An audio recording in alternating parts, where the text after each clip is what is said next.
खून सने इश्क की टेढ़ीन राहें, राजस्थान की सच्ची घटना। नमस्कार दोस्तों, मैं शिवा। अगर आप हमारे YouTube चैनल पर पहली बार आए हैं तो हमारे YouTube चैनल को सब्सक्राइब जरूर करें। चलिए वीडियो को शुरू करते हैं। तेजिंदर और हिम्मत सिंह को पति पत्नी के रूप में देखकर एक वरिष्ठ वकील होते हुए भी मैं चकरा गया। इसकी वजह यह थी कि उसने हिम्मत और उसके जीजा को फांसी के तख्ते तक पहुंचाने की पूरी तैयारी कर ली थी। पंजाब, हरियाणा, हिमाचल प्रदेश और राजस्थान की अदालतों में मैंने 50,000 से भी अधिक क्रिमिनल मुकदमे लड़े हैं। इनमें कुछ ऐसे भी मुकदमे थे जिनकी चर्चा राष्ट्रीय एवं अंतर्राष्ट्रीय स्तर पर हुई थी। आज मैं जिस मुकदमे की बात करने जा रहा हूं, उस तरह का रोचक और अनूठा मुकदमा मेरे पास दोबारा नहीं आया। अपनी तरह का वह एक ऐसा अनोखा मुकदमा था जिसे मैं कभी भुला नहीं पाया।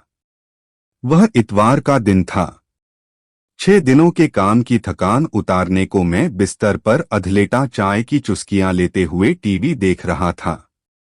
उस समय दिन के 11:30 बज रहे थे। घर के किसी सदस्य ने आकर बताया कि मुझसे मिलने के लिए हिम्मत सिंह नाम का कोई आदमी कोठी के गेट पर खड़ा है। हिम्मत एक कत्ल के मुकदमे में फंसा था जिसकी पैरवी मैंने की थी। उस मुकदमे में वह बरी हो गया था। मुझे तुरंत वह सब याद आ गया। लगा शुक्रिया अदा करने आया होगा। मैंने उसे भीतर बुलाकर ड्राइंग रूम में बैठाने के लिए कह दिया। कुछ देर बाद मैं सहज रूप से ड्राइंग रूम में पहुंचा तो वहां का दृश्य चौंकाने वाला था।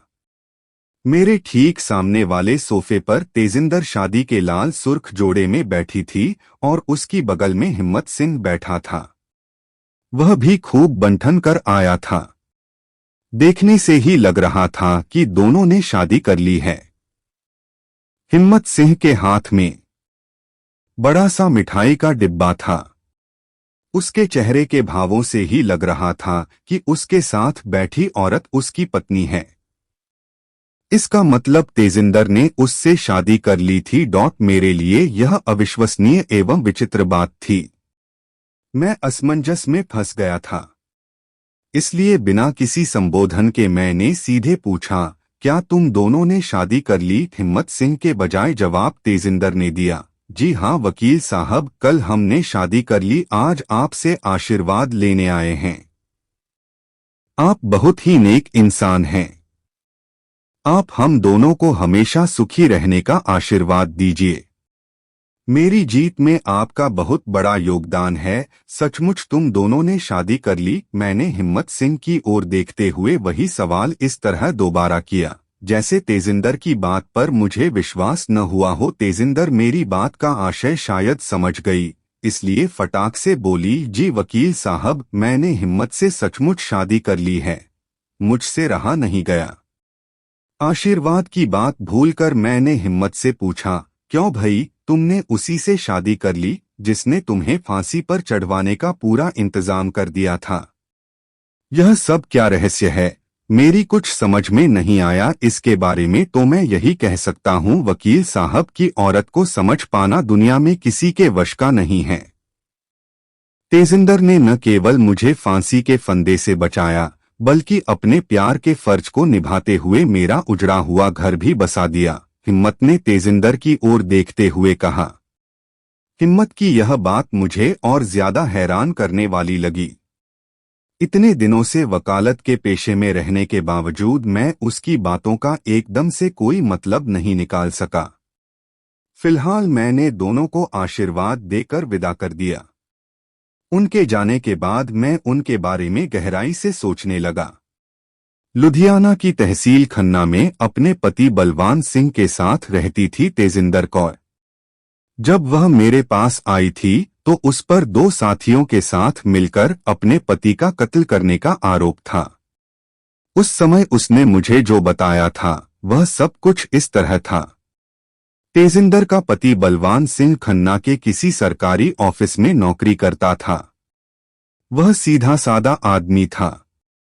तेजिंदर को पत्नी के रूप में पाकर वह जितना खुश था उसी तरह उसे भी खुश रखने की कोशिश करता था।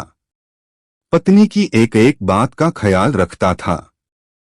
रात में भी वह उसे भरपूर प्यार देने की कोशिश करता। इतना सब करने के बावजूद भी बलवान के खजाने में शायद किसी रत्न की कमी थी। भले ही वह पत्नी को हर सुख देने की कोशिश करता था, लेकिन तेजिंदर औरत थी। उसे जरूरत थी उस परम सुख की, जिसकी चाह में औरतें किसी पर भी अपना सब कुछ न्यौछावर करने को तैयार हो जाती हैं। अफसोस की बात यह थी कि वह अनमोल सुख उसे बलवान सिंह से नहीं मिल पा रहा था। यही वजह थी कि इतना प्यार करने के बावजूद बलवान सिंह पत्नी का मन जीत लेना तो दूर, दिन पर दिन वह उसकी उपेक्षा एवं नफरत का शिकार होता गया। फिर एक समय ऐसा भी आ गया जब तेजिंदर को बलवान से हद से ज्यादा नफरत हो गई। वह हर रात उसे नई उमंग एवं नए उत्साह से अपनी बाहों में समेटता और भरपूर प्यार करने की कोशिश करता, लेकिन अंत में तेजिंदर तड़पती और छटपटाती रह जाती। वह खर्राटे भरने लगता। ऐसे में तेजिंदर की उसके प्रति नफरत बढ़ती ही गई। वह उसे छोड़कर कहीं और जाने पर गंभीरतापूर्वक विचार करने लगी। उन्हीं दिनों उनके बीच एक तीसरा आदमी आ टपका, जो बलवान सिंह का दोस्त हिम्मत सिंह था। कुछ दिनों पहले उसकी पत्नी की अचानक मौत हो गई थी। इसी के बाद उसने कहीं भी आना जाना बंद कर दिया था। एक दिन बलवान जबरदस्ती उसे अपने घर ले आया और उसका दुख कम करने की कोशिश करने लगा। इस कोशिश में उसने तेजिंदर को भी शामिल कर लिया था। तेजिंदर लगातार उसके साथ रहती थी। उनकी बातों से हिम्मत को काफी हौसला और हिम्मत आई। वह सोचने लगा कि अब वह पिछले गम को भुलाकर सहज जिंदगी जिएगा। इसके बाद हिम्मत सिंह अक्सर बलवान के घर जाने लगा। कभी ऐसा भी मौका आता जब बलवान सिंह घर पर नहीं होता। ऐसे में अपना फर्ज निभाते हुए तेजिंदर उसकी खूब आवभगत करती और पत्नी की मौत का गम भुलाने वाली बातें करती। ऐसे में ही एक दिन जब हिम्मत उसके यहाँ आया तो कुछ देर इधर उधर की बातें करने के बाद हिम्मत ने तेजिंदर का हाथ पकड़कर कहा, जब से रानो वाहेगुरु को प्यारी हुई है भाभी, मेरा इस दुनिया से जी भर गया था। सुबह उठकर ऊपर वाले से यही दुआ करता था कि रानो की तरह मुझे भी अपने पास बुला ले, लेकिन अब तुम्हारी यह मनमोहिनी सूरत मेरे मन में ऐसी बस गई है कि मैं इस सूरत का गुलाम बनकर रह गया हूँ। सच कहूँ भाभी, तुमसे ज्यादा खूबसूरत औरत इस दुनिया में दूसरी कोई नहीं हो सकती। तेजिंदर को किसी पराये मर्द से इस तरह अपनी तारीफ सुनना अच्छा तो लगा, लेकिन इस मामले में समझ से काम लेना जरूरी था। जरा सी भूल उसकी जिंदगी तबाह कर सकती थी। इसके बावजूद हिम्मत के मुंह से अपनी तारीफें सुन सुनकर वह उसकी ओर खींचने लगी। उसका मन करता कि वह हमेशा उसके पास बैठा उसकी खूबसूरती की तारीफें करता रहे। दूसरी ओर हिम्मत जब तेजिंदर की तारीफें करता, उस वक्त उसकी आंखों में एक निमंत्रण दिखाई देता था। तेजिंदर को यही लगता था कि अगर उसने हिम्मत करके हिम्मत के आगे आत्मसमर्पण कर दिया तो निश्चित ही वह उसकी हर इच्छा पूरी कर देगा। फिर एक दिन ऐसा हो भी गया। उस रात हिम्मत और बलवान ने घर पर महफिल जमा रखी थी। खाते पीते आधी रात हो गई तो बलवान ने हिम्मत को वहीं सो जाने को कहा। उसे बेडरूम में सुलाकर बलवान पत्नी को साथ लेकर छत पर सोने चला गया। अप्रैल का महीना था, ठंडी ठंडी हवा चल रही थी। जरा ही देर में बलवान और तेजिंदर गहरी नींद सो गए। रात को तेजिंदर को लगा उसे कोई उठाने की कोशिश कर रहा है। जैसे ही उसकी आंखें खुलीं, उठाने वाले ने फटाक से उसका मुंह अपने हाथ से बंद कर दिया। उसके बाद कान में धीरे से बोला, भाभी, आज अपना प्यार दे दो या फिर जहर देकर मुझे मेरी रानो के पास भेज दो। तेजिंदर ने आवाज पहचान ली थी। लेटे लेटे उसने तिरछी नजरों से बलवान को देखा। वह गहरी नींद सो रहा था। उसने मुंह पर रखा हिम्मत कर हाथ हटाकर प्यार से कहा, तुम नीचे चलकर अपने बिस्तर पर लेटो, मैं वहीं आकर तुमसे बात करती हूँ। हिम्मत चला, लेकिन उसने तेजिंदर के जिस्म को जैसे झकझोर कर रख दिया था। इसके बाद बिना आगे पीछे की सोचे वह हिम्मत के पीछे पीछे आकर उसके बगल लेट गई। इसके बाद हिम्मत ने रानों की कमी तेजिंदर से पूरी कर ली। दूसरी ओर तेजिंदर को हिम्मत से जो सुख मिला उसने जीवन के प्रति उसका नजरिया ही बदल दिया। शादी के बाद उसने पहली बार महसूस किया था कि जिंदगी इस तरह भी रंगीन हुआ करती है। अपनी इस नई सोच के साथ वह छत पर पहुंची तो बलवान सिंह पहले की ही तरह गहरी नींद में सो रहा था। एक बार झिझक मिटी तो सिलसिला शुरू हो गया। हिम्मत और तेजिंदर को जब भी मौका मिला दोनों ने उसका फायदा उठा लिया। कहते हैं इश्क और मुश्क छिपाए नहीं छिपते। बलवान सिंह को भी किसी तरह पत्नी और हिम्मत के संबंधों की भनक लग गई। पहले तो उसने समाज की ऊंच नीच बताकर तेजिंदर को समझाया। कोई असर न होते देख उसने तेजिंदर पर सख्ती करनी शुरू कर दी, लेकिन बलवान की ऐसी किसी भी कोशिश का तेजिंदर पर कोई असर नहीं हुआ, क्योंकि अब तक वह हिम्मत के प्यार में आकंठ डूब चुकी थी। वह पति के सामने ही हिम्मत के साथ के अपने संबंधों को स्वीकार करने लगी थी। इस स्थिति में कोई भी होता आपा खो बैठता। बलवान भी अब और सख्त हो गया और भूत की तरह पत्नी के आगे पीछे घूमने लगा। तेजिंदर के लिए यह बर्दाश्त के बाहर की बात हो गई थी। आखिर एक दिन उसने इस बारे में हिम्मत से बात की तो हिम्मत ने कहा, पागल है साला, सारी सच्चाई जानता है फिर भी अपना मुंह काला करवाने पर तुला है। मैं तो कहता हूं कि तुम अपने हिसाब से रहो। अगर ज्यादा चूंचपड़ करे तो झिड़क दिया करो। हाँ यह भी ठीक है, अब ऐसा ही करूंगी, तेजिंदर ने कहा। दूसरी ओर बलवान सिंह ने दूसरा ही इरादा बना रखा था। उसने पत्नी को सही राह पर लाने के लिए और अधिक सख्ती शुरू कर दी। एकाध बार उसने उसकी पिटाई भी कर दी। इससे तेजिंदर को उससे और ज्यादा नफरत हो गई। अगली मुलाकात में उसने हिम्मत से साफ शब्दों में कह दिया, अगर तुम मुझे हमेशा के लिए अपनी बनाकर रखना चाहते हो तो इस आदमी को हमेशा के लिए मेरी जिंदगी से निकाल दो, उससे तलाक दिलवा दूं। हिम्मत ने मन की बात जानने के लिए हंसकर पूछा, मेरी बातों को हंसी से मत टालो, मैं पूरी तरह से गंभीर हूं। वह इस जन्म में मुझे तलाक दे नहीं सकता।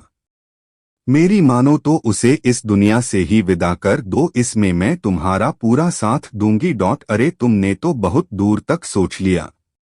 उसे मरवाकर खुद भी जेल जाओगी और मुझे भी भिजवाओगी, तुम्हें कुछ नहीं होगा।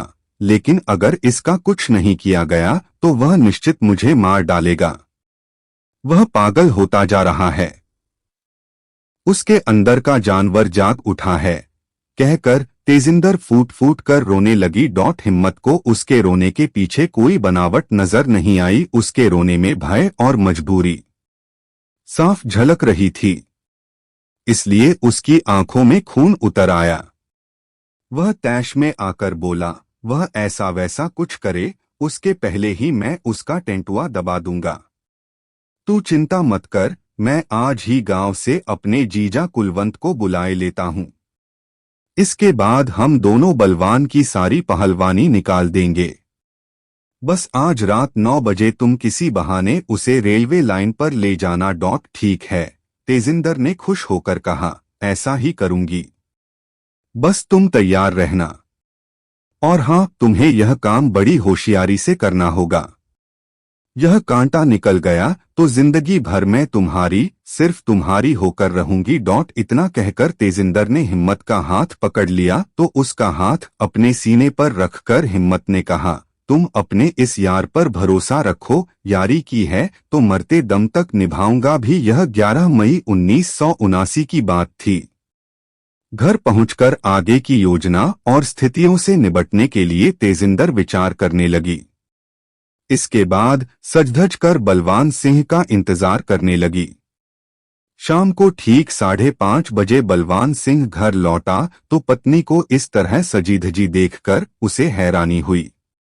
इससे भी ज्यादा हैरानी इस बात पर हुई कि आते ही उसकी आवभगत में लग गई। उसे चाय देकर उससे बड़े प्यार से बातें भी करने लगी। बलवान उसमें आए इस बदलाव के बारे में कुछ पूछता, उसने खुद ही कहा, मेरा बदला हुआ रूप देखकर तुम्हें हैरानी हो रही होगी न। दरअसल आज एक साधु बाबा आए थे। मुझे दुखी देखकर उन्होंने कहा, तुम्हारा अपने पति से झगड़ा रहता है न। यह बात उसने कही या तुमने खुद ही उसकी बातों में आकर कही? भला मैं क्यों कहने लगी? फिर हमारा झगड़ा ही कहाँ है? मैं तो तुम्हारे दोस्त पर तरस खाकर उससे थोड़ा हंस बोल लेती थी। बस इतनी सी बात पर तुम मेरे चरित्र पर लांछन लगाकर मुझे परेशान करने लगे, जान से मारने की धमकियां देने लगे। देखो तेजिंदर, अब तुम बिना मतलब आप फिर बनाया मूड खराब करने लगे। आज साधु बाबा जो कुछ मुझसे कह गए हैं, उससे हमारे बीच का झगड़ा हमेशा के लिए खत्म हो जाएगा। बाबा ने कहा कि मैं हमेशा तुम्हारा सहयोग करूं, हमेशा तुम्हारी आवभगत करूं। उन्होंने कहा है कि अब हमारा बुरा वक्त टल गया है, जल्दी ही मुझे सारी खुशियां मिल जाएंगी। अब आप रोजाना मेरा ऐसा ही रूप देखेंगे। तेजिंदर ने ये बातें कुछ इस तरह कहीं कि बलवान को ताज्जुब होने के बावजूद उसका प्यार करने का यह अंदाज बहुत अच्छा लगा। वह खुशी से झूम उठा। तेजिंदर कौन सा षड्यंत्र रच रही है, इस बात का उसे जरा भी अंदाजा नहीं हो सका। शाम को दोनों मुख्य बाजार की ओर घूमने भी गए। खाना खाने के बाद रात करीब 10 बजे फिर से टहलने निकले। घर से थोड़ी दूर जाने पर तेजिंदर ने बलवान का हाथ पकड़ लिया और रेलवे लाइन की ओर चल पड़ी। उसकी प्यारी प्यारी बातों में खोया बलवान यंत्रचालित सा उसके साथ आगे बढ़ता गया। उस समय चारों ओर गहन अंधेरा छाया था। बलवान घर लौटना चाहता था, लेकिन तेजिंदर ने चालाकी से उसे प्यार भरी बातों में उलझाए रखा। तभी उन्हें गुरु सिंह मिल गया। वह पंजाब पुलिस में सिपाही था और उसी मकान में किराए पर रहता था जिसमें बलवान सिंह रहता था। उतनी रात को सुनसान जगह में उन्हें घूमते देखकर उसने पूछा, इतनी रात को आप लोग रेलवे लाइन की ओर क्या करने जा रहे हैं? बस ऐसे ही तेजिंदर का मन हो आया, इसलिए इधर चला आया। और क्या हालचाल है, ड्यूटी करके आ रहे हो क्या? बलवान ने पूछा। लेकिन उसकी बात का उत्तर दिए बगैर मुस्कराता हुआ गुरु सिंह आगे बढ़ गया। तेजिंदर और बलवान बातें करते हुए थोड़ा और आगे बढ़ गए। उस समय दोनों एक दूसरे के हाथ में हाथ डाले रेलवे लाइन के बीचों बीच चल रहे थे। तेजिंदर ने देखा कि हिम्मत सिंह अपने जीजा कुलवंत के साथ रेलवे लाइन के दाईं ओर कच्चे रास्ते से चला आ रहा है। बलवान की नजर हिम्मत और कुलवंत पर पड़ती, उसके पहले ही वे उसके सामने आकर खड़े हो गए। उन्हें देखते ही उसने उनके इरादे भांप लिए। उसे तेजिंदर पर भी संदेह हो गया, इसलिए झटके से हाथ छुड़ाकर वह रतनहेड़ी गांव की ओर भागा।